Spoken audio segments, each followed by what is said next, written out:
Nah, lanjut. Nah, ini kayak contoh gampang sih dari supply chain management itu mie instan nih. Kalau mie instan kadang misalnya kalau misalnya Indofood Group kan, mereka punya pabrik terigu sendiri, plastik sendiri, kecap sendiri ya, mereka produksi in-house semua. Tapi kalau misalkan mie instan lain bisa saja mereka itu produksi terigunya sendiri, jadi dari pabrik terigu misalnya. Lalu pabrik plastik buat kemasannya, lalu kemudian pabrik kecapnya juga mungkin nggak bikin sendiri kalau misalnya produknya itu mie goreng. Nah, berarti banyak dari supplier-supplier yang lain. Maka nasi supplier ini mereka akan mengirimkan ke pabrik mie instan. Oke, pabrik mie instan. Setelah itu si bahan baku tersebut diolah oleh kita, oleh pabrik mie instan, sehingga akhirnya akan menghasilkan suatu produk yang nantinya akan didistribusikan ke orang-orang. Nah, istilah gampangnya itu mie instan kan mie instan nggak jadi. Nah, kalau gambaran mudahnya supply chain management itu seperti itu. Jadi mengelola segala sumber dayanya, sumber daya yang ada, lalu kita kelola produk-produk tersebut agar oleh bagian produksi kemudian akan didistribusikan oleh bagian terkait sehingga sampai ke tangan kita sebagai konsumen. Nah, ini saya contohinnya Jokowi karena Jokowi juga saya yakin makan mie instan. Nah, mungkin enggak. Oke, itu ya. Jadi gambaran umum mie instan itu kayak gini. Jadi pengelola sumber daya barang biasanya produk dalam ini jasa juga bisa, tapi kita di sini bahkan lebih contohnya ke produk aja ya, karena lebih tangible dan bisa dilihat. Jadi seperti ini ya contohnya dari berbagai barang, jadi pengiriman menerima barang agar dikeluarkan di pabrik, kita yang kelola, lalu kita distribusikan agar hingga sampai ke Jokowi. Oke, seperti itu ya. Ada gambaran ya? Mungkin kalian juga tahu di perusahaan kalian ada yang seperti ini. Oke, jadi supply chain itu seperti itu, pengelolaan barang agar sampai ke tangan konsumen. Jadi kuncinya adalah konsumen need. Jadi orientasinya adalah kepada konsumen. Nah, siklus supply chain itu seperti yang tadi disampaikan, itu yang pertama itu yang adalah konsumen need.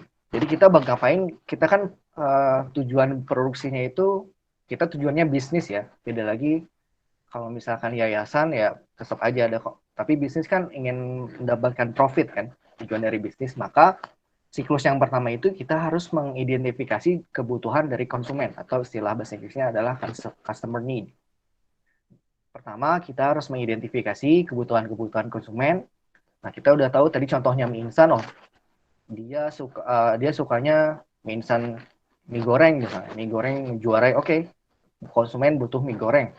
Lalu yang kedua, setelah kita mengetahui apa yang dibutuhkan konsumen, apa yang akan kita produksi, utama itu apa yang akan kita produksi, maka selanjutnya proses yang kedua adalah kita melakukan perencanaan. Nah, dalam perencanaan itu kita akan memproduksi, menghitung berapa sih, kita mau produksi berapa banyak sih, lalu jenis produk yang akan kita apa, produksi apa, misalnya tadi mie goreng, ataupun sepatu, misalnya sepatunya sepatu perempuan atau sepatu laki-laki. Lalu planning juga metode pengirimannya, mau lewat darat, udara, laut, ataupun menggunakan apa gitu kan di planningnya di sini. Nah, setelah kita planning, setelah kita hitung-hitung, setelah kita lakukan perhitungan dan analisa, selanjutnya kita akan masih ke bagian procurement ataupun ke bagian pengadaan. Kadang di beberapa perusahaan itu disebutnya bagian purchasing ya. Nah, kita kasih ke bagian purchasing untuk mereka melakukan meminta mereka untuk membeli barang yang kita butuhkan, barang yang kita jadwalkan untuk melakukan proses produksi. Oke. Nah, jadi kadang kalau misalnya di perusahaan ini kan planningnya bisa juga jadi permintaan dari produksi minta apa gitu kan, karena ini secara umum planningnya bisa dari berbagai lini, tapi karena kita hanya membahas bagian supply chain, nah kita bahasnya siklusnya seperti ini. Oke, jadi langsung ke procurement. Nah, setelah itu kita ataupun pengadaan atau purchasing beberapa bagian. Kita lakukan proses pengadaan, kita membuat pesanan bahan baku, menghubungi vendor-vendor dan lain sebagainya. Jadi kita membeli aja barang. Nah, setelah barangnya jadi, selanjutnya kita berikan barang tersebut ke bagian produksi atau bagian operations. Nah, di sana yang kita lakukan ataupun yang siklus tersebut lakukan adalah barang itu dikelola oleh produksi kan, diproduksi, kemudian kita mengolah hasil produksi dan memenuhi kebutuhan bahan baku produksi misalnya. Nah, ini bahan produksi kurang, berarti nanti masuk lagi ke planning. Tuh, tapi kita lebih ke mengolah barang. Setelah barangnya diproduksi, setelah jadi barang jadi, berarti selanjutnya siklus selanjutnya adalah warehousing atau inventory. Jadi dari barang jadi, kemudian masuk ke warehouse. Nanti kita akan bahas di sini tentang bagaimana mengelola barang di inventory yang baik dan benar. Nah, selanjutnya kita kan juga menentukan bagaimana barang apa kita menggunakan FIFO atau first in first out atau LIFO ataupun bagaimana pencatatan di situ. Apa kalau misalnya barangnya membutuhkan keadaan temperatur khusus, jadi kita menggunakan kulkas atau chiller dan sebagainya. Kemudian kalau setelah itu selesai, berarti barangnya itu kita transportasikan. Ini harus maksud saya distribusikan ya. Distribusikan atau transportasikan ke customer. Nah, di sini kita melakukan analisa jarak dan jenis metode transportasi yang akan kita lakukan. Ini merupakan siklus berkelanjutan dari supply chain management. Biasanya orang menggambarkannya bulat, tapi saya biar gampang gini aja ya. 1, 2, 3, 4, 5, 6, itu balik lagi ke 1. 1, 2, 3, 4, 5, 6. Ini adalah siklus supply chain management. Yang mungkin pernah kalian alami dan tanpa sadar lakukan juga. Oke. Nah, ini adalah contoh dari teori ya. Menurut David Simchi dalam bukunya, dia menyebutkan kalau supply chain management itu terdiri dari 3 bagian.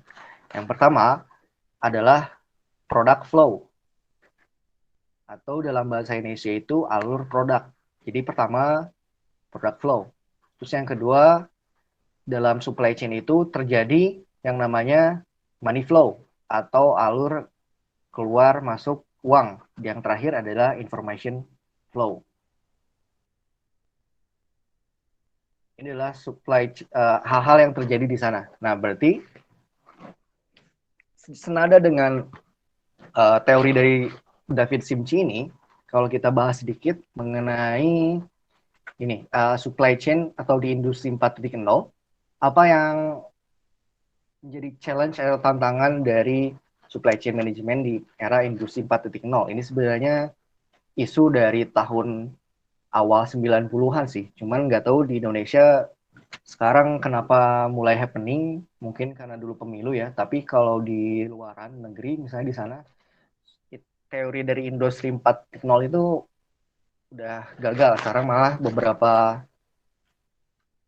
researcher gitu mereka anggap sekarang kita udah beralih ke industri 5.0. Indonesia sendiri 4.0 masih baru happening, di sana udah dianggap gagal, nggak bisa gitu. Kita beralih ke industri 5.0 itu adalah industri yang go green gitu, semacam seperti itulah, berbalik lagi ke nature, ke alam.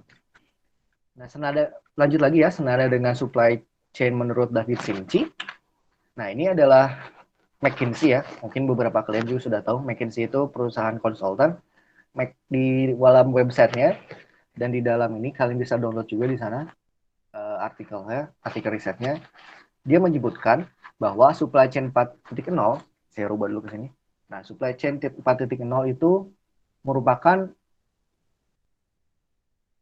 aplikasi of Internet of Things. Jadi, the use of advanced robotic and the application of advanced analytic of big data in supply chain management. Nah, kalau dari tadi teori yang ini, teori David Simchi itu menyebutkan bahwa manusia itu masih menjadi objek yang utama untuk mengelola supply chain management. Sementara tantangan kita di industri 4.0 itu adalah tentang hal yang robotik. Apakah itu terjadi atau tidak? Saya tidak tahu kalau use case di Indonesia, tapi menurut saya ini bakal terjadi hal yang sangat panjang, terutama di Indonesia. Belum tadi masalah koneksi jaringan yang diakuisisi oleh Telkom ya. Setahu saya kita tuh nggak boleh buat perusahaan saingan Telkom untuk perusahaan kabel atau jaringan internet. Jadi semuanya masih dihandle oleh Telkom. Tahu saya sih gitu. Jadi untuk bagian Internet of Things, saya rasa di Indonesia akan sangat lama kecuali Telkom benar-benar berubah besar gitu atau membuka pasar keran persaingan secara umum. Menurut saya kalau hal itu terjadi gitu mungkin akan lebih cepat dan kita mungkin menurut saya kita nggak akan kehilangan juga sih kehilangan pekerjaan kalau misalnya semuanya itu digantikan dengan advanced robotic atau yang lebih gampangnya ada robot yang program mudah karena sekarang kita lihat aja kita sekarang mengalami COVID ya pandemi tapi kita manusia bisa beradaptasi ya akhirnya kita beradaptasi dan Ghost Resto itu mulai ada di mana-mana itu contohnya ya. Jadi saya yakin kita manusia bisa beradaptasi. Kita mungkin pekerjaan sekarang mungkin akan hilang, tapi kalau nanti mungkin ada tumbuh-tumbuh pekerjaan baru kayak sekarang nggak ada pandemi, jadi ada content creator dulu kan nggak ada pekerjaan seperti itu. Seperti yang tadi saya sampaikan, ini tuh bagian dari manajemen operasi. Kalau kalian bisa ingat atau review kemarin nanti di mata kuliah manajemen ini bagian dari manajemen operasi. Nah kita akan mendalami sedikit satu semester ini mengenai pengelolaan barang, misalnya ke logistik sih. Jadi yang tadi saya ulangi sampaikan ya, jadi yang akan kita lakukan untuk mengelola barang khususnya tadi fokus kepada konsumen adalah yang pertama kita harus mengetahui bagaimana si konsumen itu dibutuhkan. Lalu melakukan perencanaannya untuk melakukan produksinya berapa, jumlah berapa, lalu setelah itu setelah melakukan perencanaan kita akan lakukan pengadaan. Setelah itu tahap keempat adalah melakukan produksi. Kalau produksi udah beres, kita masukin ke warehouse atau inventory, lalu kita transportasi atau distribusikan ke customer atau pelanggan. Oke, ini bagian ini di perusahaan belum tentu ada logistik manajemen. Kadang ada di bagian logistik, ada di bagian apa, tapi ini hanya ilmu umum aja. Bagaimana semuanya bekerja. Karena kadang ini masuk ke semuanya sih. Ini bagian produksi bisa gitu. Ini lebih condong ke korporat besar sih. Gitu. Kalau di kantor Nelsama ada sih Pak bagian SCM-nya gitu. Di Nelsa industri apa sih? Farmasi Pak. Oh iya, besar itu cukup besar. Pasti ada yang. Iya. Tapi kayak baru divisinya tuh kayak baru 3 tahunan gitu lah Pak. Baru-baru juga nggak terlalu lama. Berarti memang valid ya. Berarti emang lebih banyak dipakai di industri yang besar ya. Kalau nggak perusahaannya korporat. Kalau yang kecil paling yang kecil paling ya dicampur gitu. Apalagi kan sekarang startup kan suka tiba-tiba jadi CEO gitu kan. Namanya eksekutif. Padahal dia nggak punya bawahan eksekutifnya nggak ada. Jadi mereka tahu kan istilah CEO apa? Ada yang tahu istilah CEO? Chief Executive Salah. Berarti kurang gaul sama startup. CEO itu adalah Chief Everything Officer.